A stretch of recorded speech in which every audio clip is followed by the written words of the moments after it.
Welcome to Beefmaster Banner. We are your hosts, Josh Morrison and Jared Strickland. What's going on, Jared?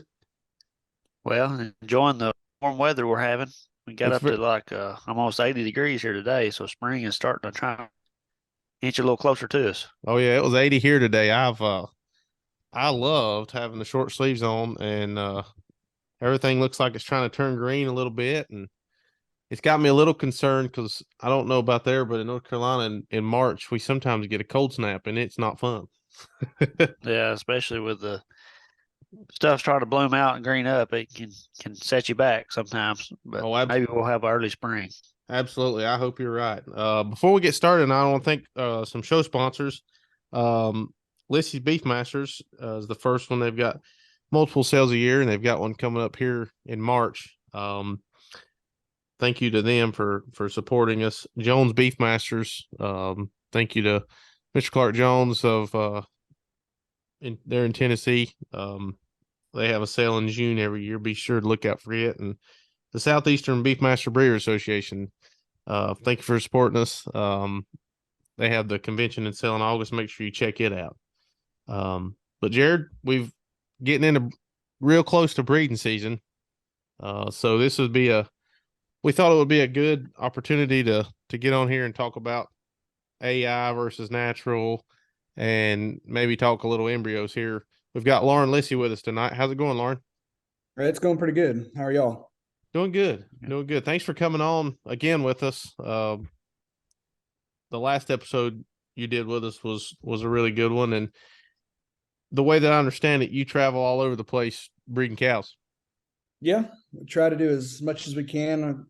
Take care of everything here at the house, and then I have a separate business from Lyssy Beefmasters called South Texas Reproductive Services, and travel around, do some consulting work. Done some here in Mexico and other countries, and then starting to do a lot more all over the U.S. And then, as well with that, is embryo transfer and AI work.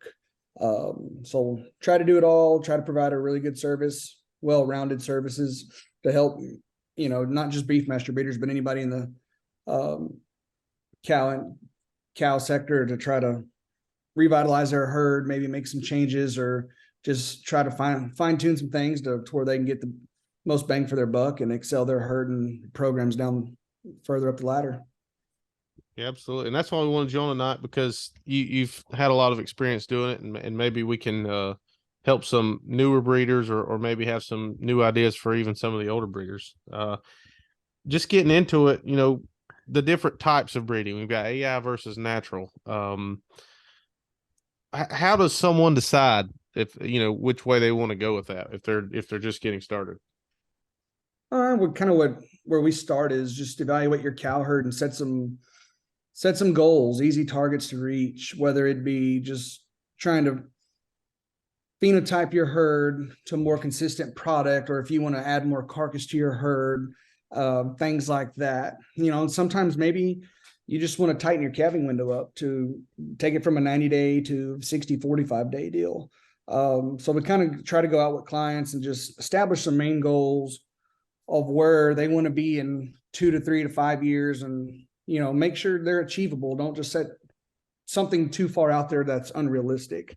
And then kind of look at management, and then what they're capable of. Some people just, they're not set up to do the AI work, or capable with facilities and things like that, or maybe they don't have the time in their schedule because the seed stock business, or they're just commercial cow calf business is a secondary kind of a hobby, just a fun thing to do. They do with family, have time together like that. So kind of look at all those in a basket and just what works for them. But it's kind of the AI route we go, is maybe there's those bulls that you really need to make big jump and strides that are out there, that, hey, we got to use these bulls, and the only way we can afford that is through AI, because we can't go out there and buy those really expensive bulls every year to try to further our cow herd. Or maybe it's just more feasible and reasonable to do AI 10 or 15 cows that way. Or even for the bigger herds that we work with, 40 to 50 head, it's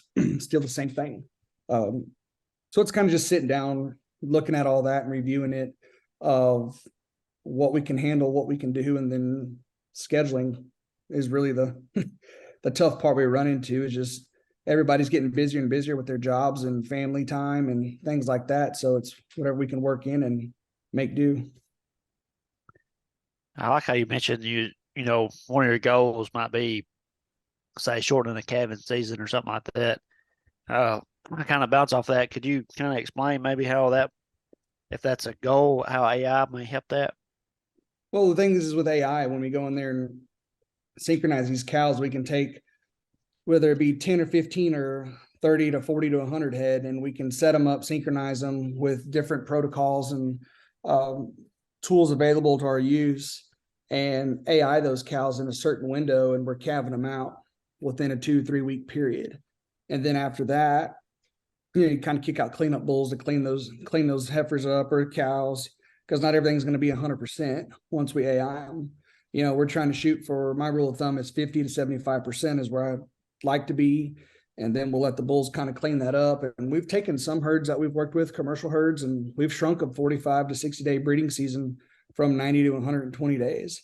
And we're just, sticking on fertility, looking at those things, but we're able to condense that. And then, some guys are able to, watch that and shrink them down. Then you get a more consistent calf crop. So when it comes shipping time on the commercial side, or even on the purebred side, we wean a whole calf crop at a time. And it just, for me, it's contemporary groups are a little bit tighter, get more competitive on weaning weights and growth. And then you really can set your sights on what sires are doing, what they're supposed to be doing, and which ones stick out and which ones don't. So kind of what we've done here is our 2 heifer crops, our virgin heifers, we always AI them no matter what. Because what I want to do is AI those heifer groups, get them calved out as tightly, but doing so, I'm able to pay attention and watch those heifers in case any problems happen or anything arises. We kind of know, hey, we got a 30, 45 day window, and try not to schedule too many things far away or have enough help on hand.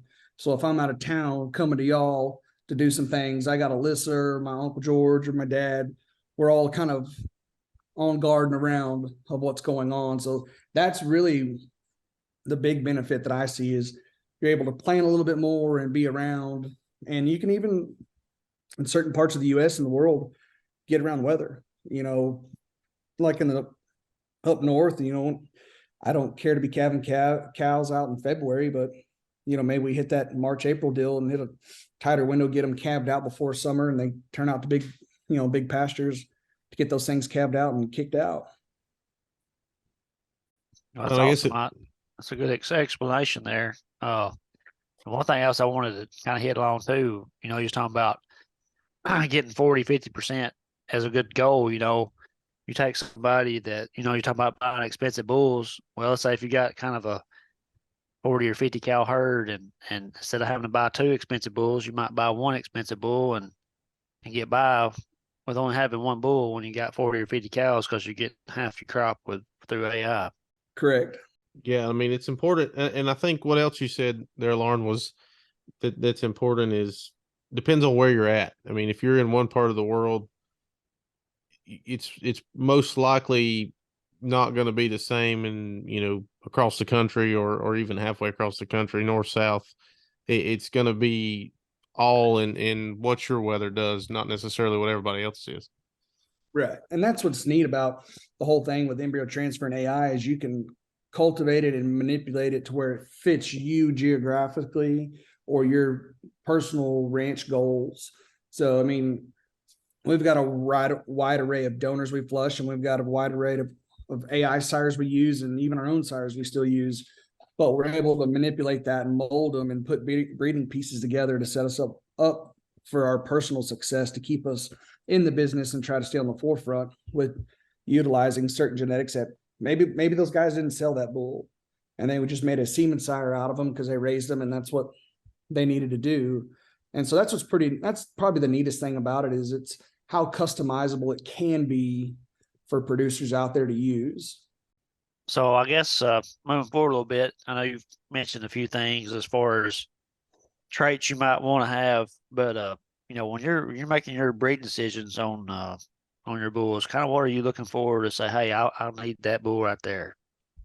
A lot of it for us, we start at the ground roots level. I mean, start at the base and work up. We look at a lot of phenotype, feet and leg structure, things like that. And then we'll move slowly into EPDs and carcass. Because our belief here at the house, they got to have good feet and legs to travel and survive and last a long time. He's like a herd bull without, if he doesn't have a good feet and leg structure, I mean, he's not going to be out there, get out there, travel, cover a bunch of cows and have his longevity and live for a long time. I mean, Maverick's kind of the perfect example of our program. Is he stayed around for 15 years. He bred cows up at 14 years of age, so good feet and legs that last you a lifetime. Kind of on the newer front, we're focusing more on ribeye and carcass and pole genetics because that seems what the industry is demanding and wanting. So we kind of move those up the list of prioritizing them and selecting some new sires. And we've gone out and used some new sires that were polled and a lot of carcass to them.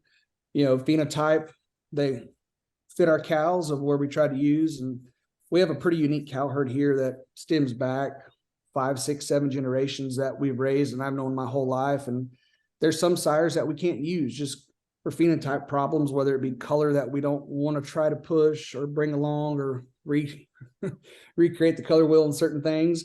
Or it could be just sheath, on some of these bulls. I mean, the market doesn't want a big sloppy sheath anymore. They're wanting to clean them up. So we kind of know our cow herd in and out, and we try to focus on those things and try to pick sires that'll match up and make, I call it kind of putting puzzle pieces together.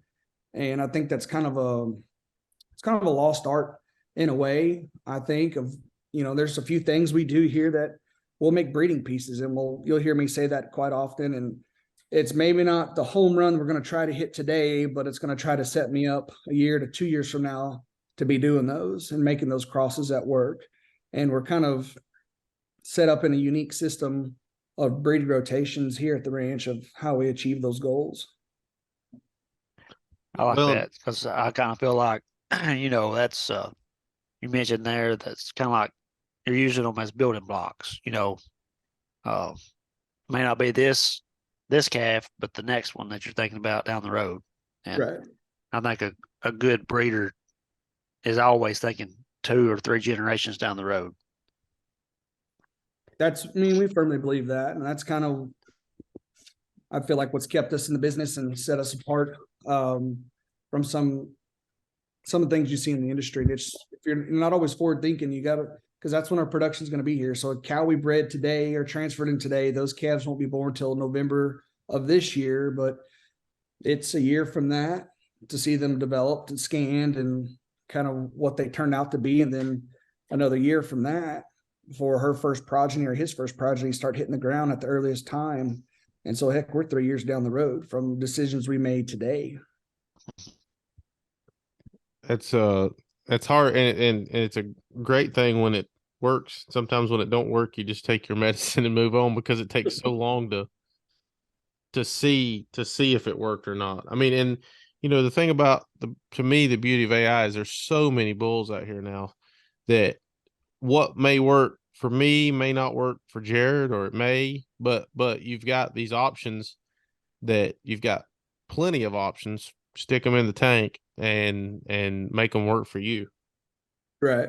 The biggest thing that I tried not doing here is being a semen collector. If we're going to buy it, let's use it, get that product on the ground and see it. We may not use 100%. If we buy 50 straws, we may use 30 or 40 to see what we're doing, then may go back to it, or, hey, we've created a new outcross and we're moving down the road. But if, there's so many people that we run into, and I've got 3 or 4 tanks here at the house from clients that we've kind of collected some semen and we're sitting on it to flush some donors a certain way, or we've AI'd to it, wait for product. But then you hear so many people, they bought it and intended to use it, but 10 years from now, that bull may be, irrelevant at that time. The way generations are moving and the industry changes rapidly, let's get it, use it, and get on the forefront of that stuff and stay out there is my biggest.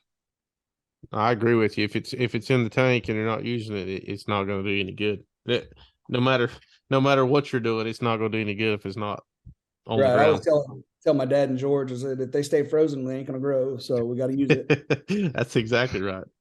Well, kind of maybe switching gears here a little bit. If we talk embryos, fresh versus frozen, what do you see as far as maybe, because you said embryos also, and do you see better results, worse results? Do you see a lot of difference in that? Typically, we'll see a little better results on fresh embryos, transfer versus frozens, but that's not 100% the case. I mean, we have some frozen matings that work just as well as fresh, but it all boils down to on fresh, there's a lot of things that got to come together to make that deal work. We got to set up our donors, do all that process, and then we're setting up resets at the same time to coincide where we can match heats and to where we can flush and transfer those embryos together. So it's quite a big task getting all that together versus frozens. We can set a date, set them up, set those receps up, get them in the heat, and then come in there and transfer. So it's a little more forgiving. Rule of thumb for us and for clients that newer clients that work with, just getting their feet wet, let's flush some donors, freeze some embryos so we have a fallback plan or a safety net is the way I kind of tell them. And then we can set up a fresh transfer with some receps, because not every time a donor is going to do the same thing every time. So while we can dial her in and get her real close, some days it just doesn't work, and other days it gets better. But usually on results wise, we'll see a little bit more a higher increase on conception rates with fresh versus frozen, but it's not 100% of the time. Yeah, that's good advice about having some eggs ready to go, because it'd be bad to set up a donor to put them in fresh and have 20 receps ready and you get 5 eggs. Yeah, that's not a very good day. But sometimes some days you got to live and learn, and the hard way to, I try not to make it the hard way to learn every time, but there's just some people. I mean, my sister's a prime example. She always learns the hard way. You can tell her don't do it, but she's got to try it. And there's just some of those people out there. It's a good learning lesson for everybody. And always got to look back, reflect, whether it's negative or positive, and just if it's a big negative day or bad day, look back at the positives and make a learning event out of it, what we could do better, and move on and put that in your hat and keep moving forward. Don't ever get discouraged and just give up and stop. There's always something to look back, take out of it, put that in your toolbox and keep moving forward. I agree with that advice right there for sure. And also about learning, I get this question a lot actually at sales, and I'm sure you do too. And what if you're a newer breeder or telling some newer breeders that's never done embryos before, what should they expect? Because it's a different kind of deal than just AI and breeding cows. Just try to set some realistic goals. I mean, I'll tell them a few success stories about kind of what we've gone through and what we've seen at our highest highs, and then don't be afraid to tell them the lows. I mean, there's some days we just don't produce and bomb out, so just try to go in there with try to throw some numbers and percentages to kind of have a goal to shoot for, whether it be 45, 55%, just be realistic about things. And, if we get more, great. If we get less, we'll try to pinpoint what happened and what went wrong. But I just try to tell them, it's like, go in there level-headed. Let's set some goals. But if we achieve them, great. If we don't get discouraged. I mean, we still got to keep trying to move forward. And at the end of the day, we're playing with Mother Nature. She rules with iron fist, and we're just out here having a good time. And that's probably the hardest thing to understand, and we always forget about, is we truly are messing with Mother Nature and manipulating it for our ways, not her ways.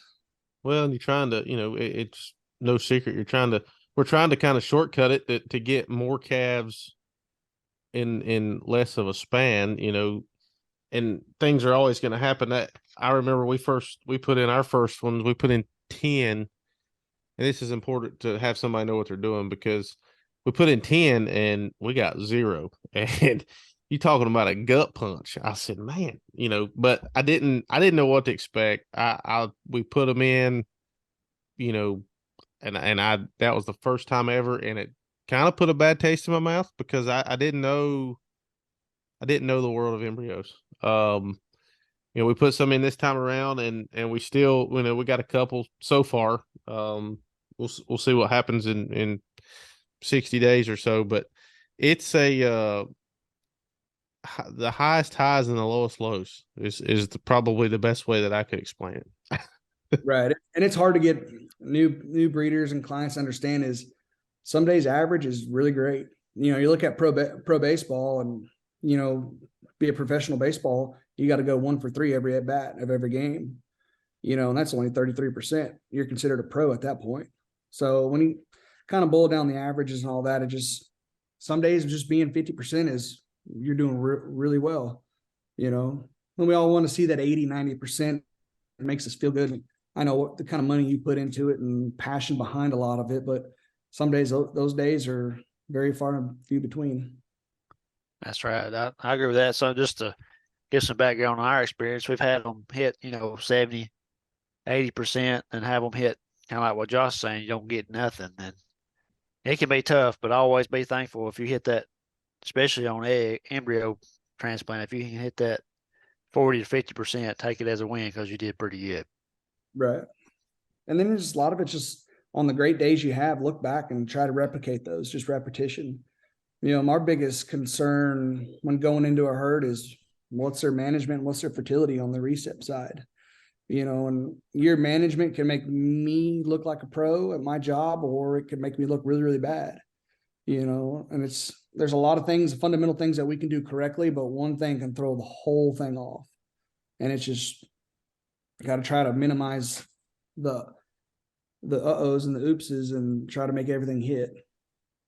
That's right. That kind of actually rolls into one of our last questions is, managing those recips and or even just your regular cow herd for, getting them breed back. Most time embryo cattle or have a calf on their side or what are some tips that you can give to those guys out there that's doing their own recips, what they need to be doing to maximize that success of taking that egg?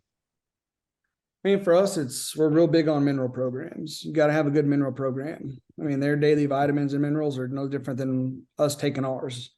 And those recips, if they're dry versus wet, all their nutritional needs are going to be different.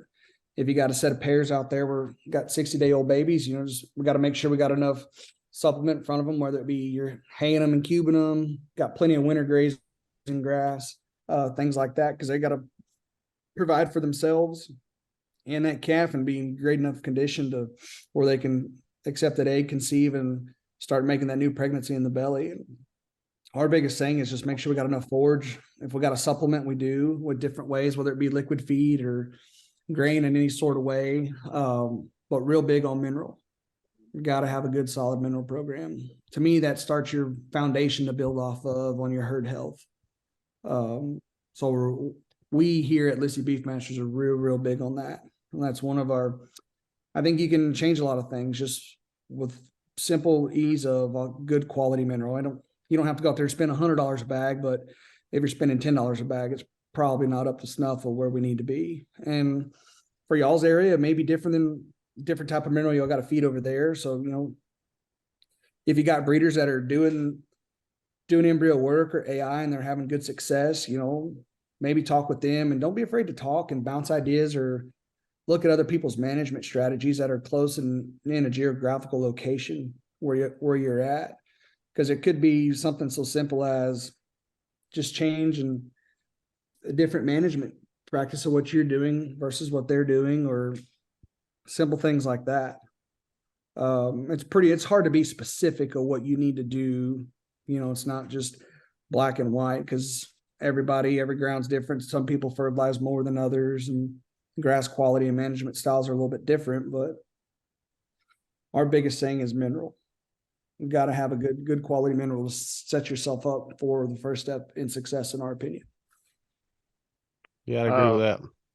Kind of latching on to that. Yeah. What about, I see these minerals on the injectable stuff. Do y'all use some of that too, or is y'all just strictly loose mineral or, Strictly kind of, we don't use multimin, that kind of product like that, or anything else a whole lot. We feed a real high quality loose mineral. And then sometimes usually during breeding season, I'll kick out mineral tubs too. And that right there is a thing I picked up from another breeder by going out and doing a few things for them, AI and some cows, and just kind of bounced off of them. Why are you doing both? Because it was basically the same product what he was doing, but one was in a mineral tub, one was loose mineral. And his idea was they want loose mineral, they can go have it. If they want something sweeter out of a tub, they're still getting it. And that kind of stuck with me a little bit. And then kind of watching cows here at the house go up and down on mineral consumption, I said, you know what, I'm just going to cover my bases, put them both out there, and it seems to be working for us.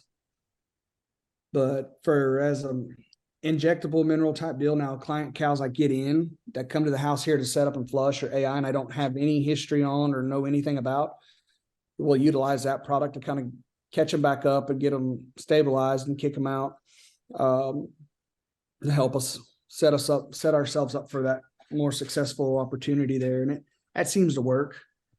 Getting cows in from clients here to the house, you'll be surprised how much mineral they can eat that they're deficient.